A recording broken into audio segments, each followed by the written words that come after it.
In 1909, workers at Harland and Wolff shipyard laid the first keel plate for what would become the most famous ship in maritime history. The Titanic was no ordinary liner. At 882 feet long, it was a marvel of steel and ambition. Captain Edward Smith, a veteran of the seas, was chosen to command her maiden voyage. Known for his poise and prestige, he believed this journey would be the crowning achievement of his career. Among the first class passengers were names that echoed through high society: John Jacob Astor, the richest man aboard, Molly Brown, a fearless American philanthropist, and the devoted couple Ida and Isidor Straus, co owners of Macy's. As the finishing touches were laid, Titanic stood proud, ready to cross the Atlantic and into history. On April 10, 1912, Titanic set sail from Southampton, England. The mood was electric. Crowds gathered to watch the ship of dreams glide into the water. The elite waved from the upper decks, while immigrants in third class huddled together below, carrying nothing but hope. Unaware of what lay ahead, laughter and music echoed across the decks as the Titanic moved toward her destiny.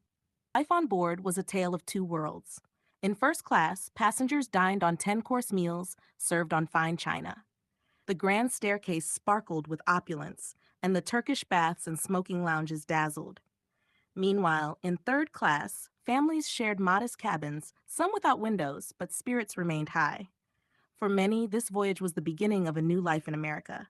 Titanic was more than a ship. She was a symbol of human ambition, a floating kingdom where everyone believed they were safe. But safety is an illusion easily shattered. On April 14th, Titanic's wireless operators received multiple iceberg warnings. Yet these messages were mostly ignored or delayed amid the bustle of sending passengers personal telegrams. Captain Smith remained calm. The night was clear, the sea was flat, there was no cause for alarm, or so they thought. And at 11:40 p.m., the silence of the night was broken. From the crow's nest, a lookout cried, "Iceberg! Right ahead!" Despite the crew's desperate maneuvers, it was too late. The starboard side of the Titanic scraped against a massive iceberg.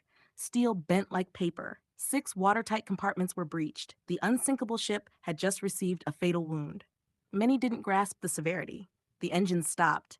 There was no jolt, only a quiet confusion. Captain Smith moved quickly, ordering lifeboats uncovered. But there was a tragic flaw. Titanic only carried enough lifeboats for about half the people aboard. The order was given: women and children first. Moments like these, true character is revealed. Molly Brown, refusing to sit idle, helped frightened women board lifeboats and even took up oars to row later. John Jacob Astor kissed his pregnant wife goodbye and stepped back into the chaos, never to be seen again.